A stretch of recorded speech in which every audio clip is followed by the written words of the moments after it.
Soldier 11, Koleda, Grace, Nekomata, Rina, and Lycaon. These are the 6 standard banner characters that you can choose to get in Zenless Zone Zero as a 5-star. And by choose, I mean there's a $30. Wow. There's a 40 pull pity on what you can get from whatever it is out of this. And I guess if you want to reroll, you can do that too. But for those that don't and you just want information, I got that too. In today's video, I'm pretty much going to go over everything about these 5-star characters from a base level that you should understand so that you can pick the best character that you want, or at least you want to try and reroll for. Or if you don't reroll and you happen to get lucky or unlucky, you at least know more about the character that you happen to get. With that out of the way, let's get into it. First up, we're going to talk about Soldier 11, who for some of you may seem like an upgraded Ambi or a fire version of Ambi, but I promise you she's not. This character has fast attacks and some pretty incredible damage when you know what you're doing with her. Now, obviously, you could use her skill and then just mash slash, which is going to be your fire suppression. This is going to be able to give you a little bit of a boost.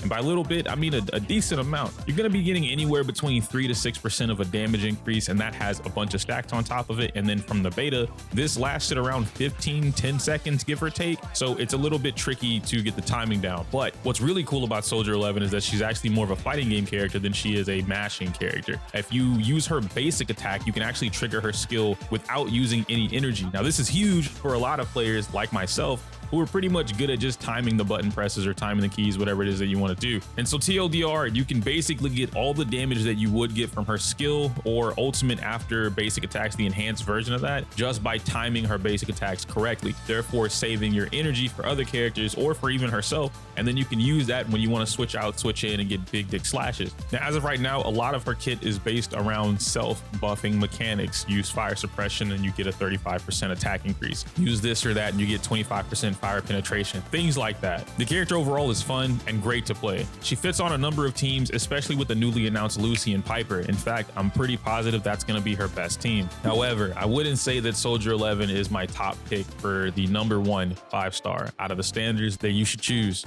Next up, we have Koleda, who honestly was tied for first for me for a little bit of time until I did more testing and figuring things out and really looking at the footage and kit. Koleda is one of those characters that has some insane days build up when paired up with Ben, but when she's by herself, her days is still as strong. Or maybe not still just as strong, but it's around there. Basically, when you pair up Ben and Koleda, who's free, by the way, Ben, not Koleda, she gets an over 600% multiplier towards days, which is huge. Along with being the shortest character in the game, she also has short, simple, and powerful combos that you cannot mess up. I mean, literally, it's 4 hits. If you somehow mess up 4 hits, we might need to take you off the sticks. Koleda is also one of, if not the second strongest dazer in the game. At one point, she was the first, but I have some information that I'll share later on in the video, which kind of defeats that now. But she's amazing at being a flex stun character for a number of teams. What I mean by that is that you build up the days. Certain characters are proficient at doing that. These are your stun characters. Usually they have like a hammer next to their icon or their name, something like that.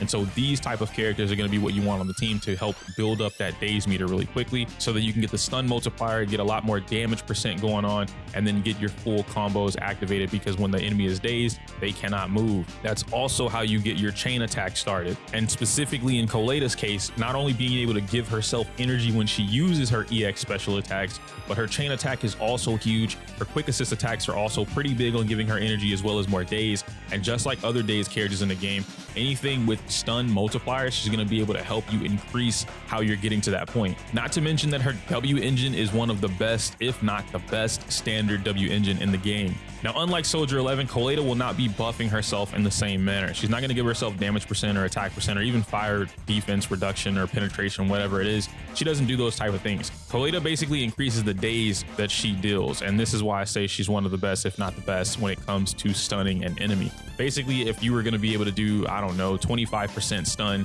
to an enemy, she increases that by somewhere between 30 to another 50%. It really just depends on your build, if you have the W engine or not, if you're using a W engine at all, a couple different things, but that's something that we'll get into later on. Koleda is cool, and she works amazingly with Ben, who is a free character. And how could you not like Ben? He's fluffy. Next up, we have Grace, baby girl. And honestly, Grace is probably one of, if not my favorite characters to play in the game.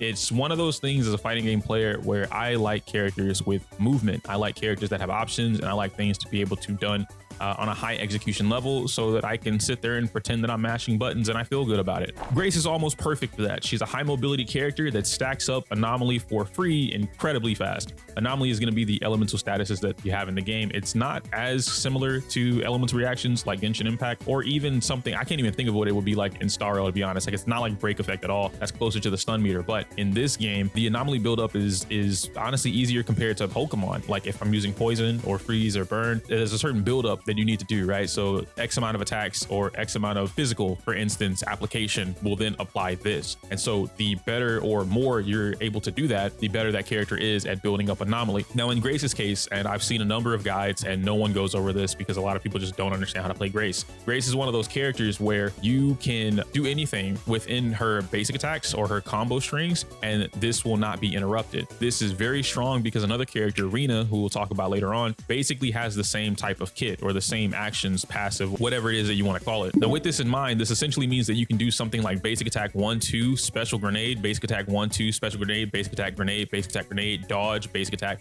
It's endless, almost endless, if you will. And if you have high execution, if you're a very strong execution type player like myself, or just I'm gonna say fighting game players, right? If you play fighting games, if you do things with high execution, you'll get used to it. If you definitely play fighting games, you'll immediately click with this character. I'm not saying that you should pick Grace, but I am letting you know as a fighting game player that you will immediately gravitate towards Grace because of what she allows you to do.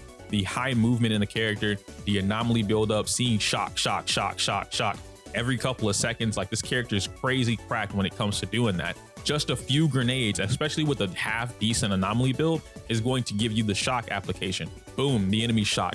And this is even better because now, thanks to CBT3, we have the new elemental, this would be an elemental reaction, Disorder. Now, what makes Grace, in my opinion, a very strong character and someone that's going to be super slept on when the game comes out is the fact that she has this high mobility with good execution or strong execution. She has an almost endless attacking motion or an endless attacking movement where she can pretty much one tap groups of mobs, elites, or anything like that. So if you add Grace as your flex character, this is going to be your anomaly character, like anything that you put on the third, right? So 2 elements, and then you add Grace. And so now Grace is going to be able to trigger Disorder almost endlessly, or just as fast as you can input the commands because of how frequent she's able to attack. She keeps moving, which means you don't have to worry about using counters and dodges and parries. And I understand that the community seems to think that Zenless is like, oh, you just mash parry when you see flash and, you know, mash dodge when you see blue. Like, yeah, you could do that, but there are definitely other ways to play the game. And a lot of the characters in the game currently take advantage of that and actually don't want you to be using parries and dodges like that because it removes them from the field. And once you really learn how to understand a character's kit or play that character, you're going to see the type of players who know how to play the game and then the type of players who just, you know, like having fun, pressing buttons, I guess. To finish off Grace, she has great switch tech opportunities to keep the fast pace of combat going. Switch tech is something that I talked about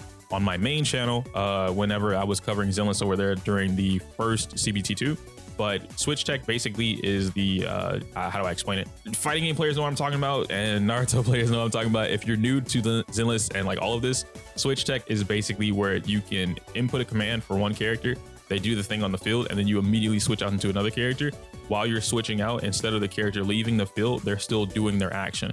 So a good example of this would be if we go back to Soldier 11. Soldier 11 has her big Giga Slash where she presses her skill and then she swings the Fire Blade, and it has a bunch of multi hits. It's very wide arcing and it hits a lot of enemies and it does a lot of damage, right? And so it stays there for a good bit of time. You would then switch out. So you would press skill on Soldier 11, immediately switch at the start of her skill, and then the entire duration of her using skill, you are now able to play with the other character and do whatever you want. This is going to be great. And this is really going to show you different player styles or player types, right? Play styles, if you will, skill expression of certain players, because being able to utilize switch tech is going to be how you see a lot more disorders, I promise you. After that, we can go into Nekomata, which is out of all the DPS characters, Nekomata is my favorite. I think Nekomata is slept on, super cracked. Physical is destructive in this game. It's OD. Assault is crazy. Basically what Assault does is it snatches a certain percentage of the enemy's HP bar. It doesn't matter what the enemy is. So hypothetically, if Assault was always going to snatch 25% of X enemy, like let's say Nekomata always did Assault, when she triggers Assault, she snatches away 25%, right? That means no matter what the HP is on the enemy, she is going to cut away 25% of their HP. And that's huge. But going into Nekomata specifically, Nekomata has something that I showed off during my streams a couple times for both CBT 2 and 3, which is, I don't have a name for it, but it's basically like Vanish Tech from Naruto or Storm. And it's broken. She essentially has a full screen dash. And the way that you do this is it takes a little bit of execution. It's not hard. It's what we call plinking. And I have a video on that. I'll try and link it if I can remember to do that in the video, but you basically plink the buttons and then she's able to start up the frames of her dash, and then you cancel it into an attack. And because her dash attack already has a good distance on it anyway, what ends up happening is the game basically zips her to the enemy. So she carries the entire dash motion.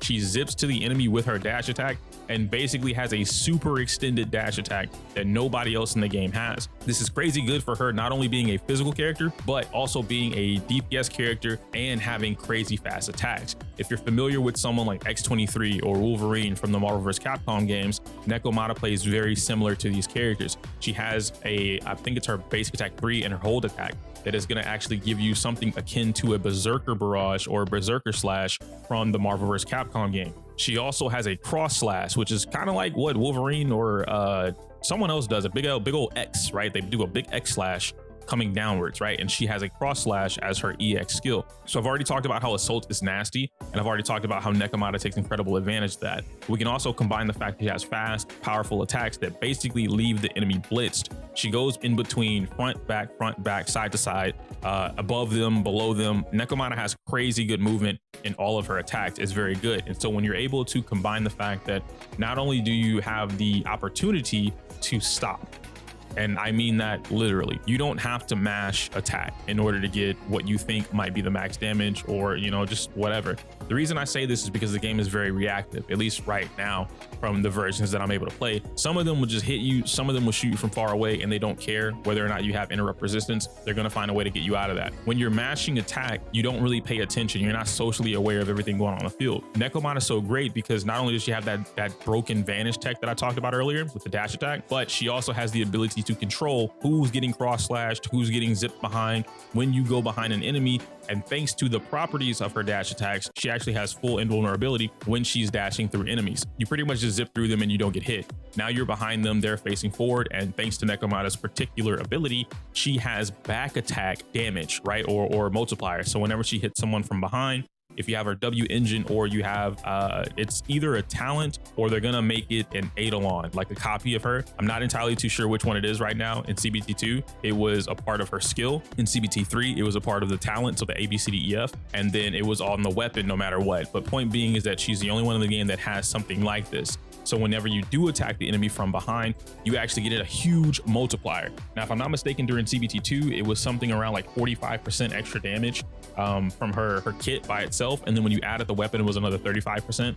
So totaling around like 70% extra damage whenever you do something from behind. And because she has full control over that, she's able to do that just fine. Lastly, we can go over the fact that she works great in teams that abuse switch tech. Once again, I talked about Grace right before Nekomata, who abuses switch tech or has great switch tech opportunities. Nekomata being a perfect partner for that. You add another physical character and now you have a strong team. Soldier 11 is another character that does that. Nicole is another really good character that actually pulls attention away thanks to her gravity orb, and then Nekomata can take advantage of positioning herself to be behind the enemy at all times. So it's just a couple different things that you can think about, but as a fighting game player and someone who's very familiar with Hoyo games, Nekomata is one of those characters that if you know how to play the game and you know how to play the character, she's easily one of the better characters to have as your DPS character, especially as a standard. Next, we can talk about Rina, who is at this point, I guess we're now in my top two. The top two characters that I believe would be the best 5-star standards for you to choose from, given the fact that you know what you're doing. The reason I'm saying this is because you really need to take some time to understand not only the game, but the team. This is a team-based game that doesn't stress the fact that you need 3 characters. You don't need 3 on a team. You can work with 2, you can work with 1, it doesn't really matter. You can treat it like Marvel vs. Capcom, or even Skullgirls if you're familiar with that, where it just depends on how you want to play the game. Rina, in the particular case, has a very unique kit that you need to pay attention to and understand before you just slap her on a team and then expect her to do something. So as of right now, one of Rina's biggest things is her ability to provide off-field damage. Or yeah, no, I'm right, just off-field damage. Now she's great on field, but she's slow, and so you don't want to use her as a main DPS attacker. And if I'm not mistaken, they changed her to a support class, instead of whatever it was before. Like a support anomaly is what she is now, I think. So she's crazy good at building up anomaly, just like Grace, but it works differently. Grace has a lot of mobility to be able to move around the enemy. Rina does not have as much mobility to move around the enemy, but some reason she's very elusive and it's very hard to hit this character. Again, when you know what you're doing, you need to be socially aware when you're playing this character. The main thing that you're going to hear people talk about when it comes to Rina is the fact that she has penetration ratio for the entire team. She has a penetration ratio bonus for the entire team when her dolls are out on the field. Now, they don't stay out permanently. It's not something like, I don't even know how to think of this in another game, but I think maybe in Farina, right? If I played Farina for a little bit in Genshin and Farina has her little water puppets or something like that, puppeteers, and they're out for X period of time. Rina's puppets are the same way. The difference is Rina can control when the puppets stay and go. You can't do this off field, however, which requires you to now perform execution or high execution in order to keep this up. Obviously, you're not going to do this if you're mashing. It's impossible. There's no way for you to be able to mash this character out or mash out your team, mash out your attacks, and still keep up this penetration ratio buff. And I'm stressing the penetration ratio buff because during CBT2, penetration ratio was actually stronger than crit rate. Crit values were still crit values, but what penetration rate does is essentially ignore defense. It's basically a defense ignore, right? And that's like the biggest thing that makes Rina as strong as she is, or why people will say she's as strong as she is. She's also for high execution players, like I said, which pretty much make that penetration ratio permanent.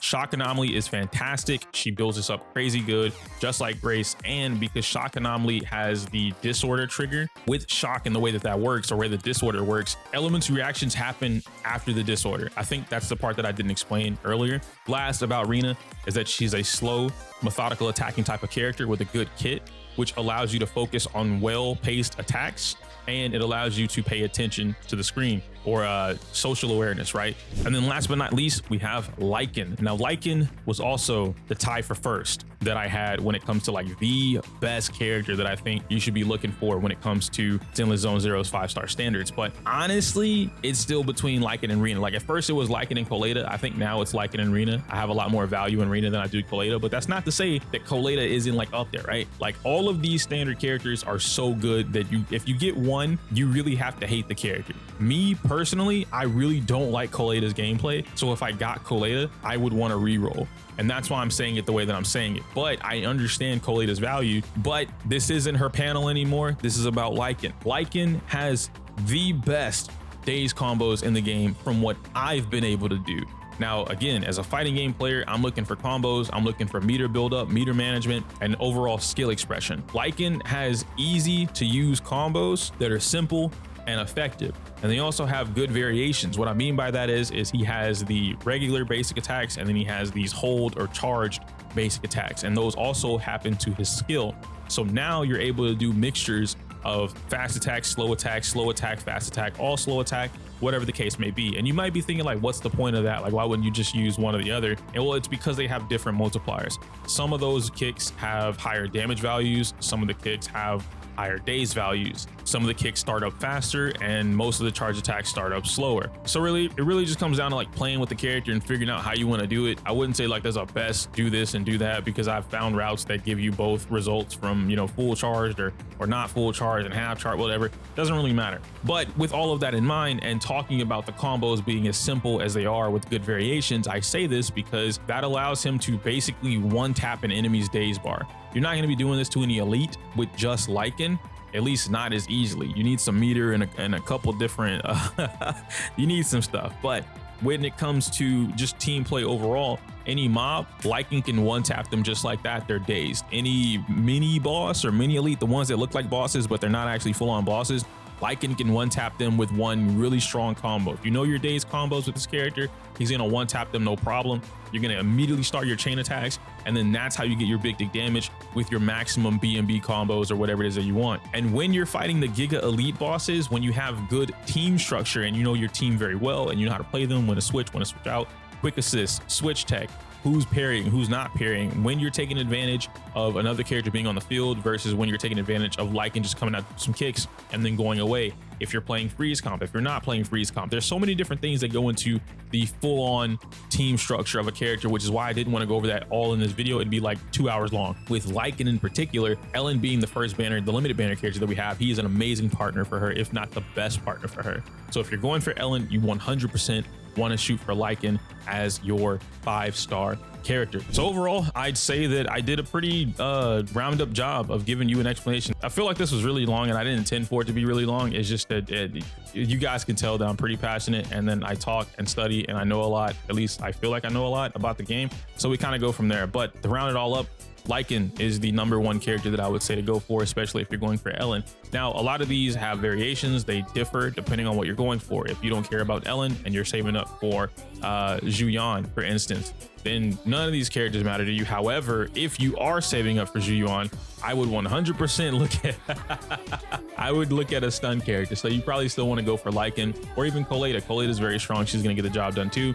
And then having your ether on top of burn for your disorders is a very strong combo. It really just depends on what you're looking for and who you want to play with. If you like high mobility, go for Grace. If you really value the penetration ratio, go for Rina. And if you care about the entire thing that I care about, which is basically X23 or anything Wolverine, then you're absolutely going to go for Nekomata. And like, technically, if you play fight stick or hitbox like me, because the stick part doesn't work, but the buttons do, then you could play Soldier 11 and just time everything really, really well. Guys, let me know if you enjoyed today's video. Do leave a like, comment down below, and subscribe, because we're trying to grow. Yeah, that feels different to say. I can't say my user outro because it's inappropriate for YouTube. Smell you later.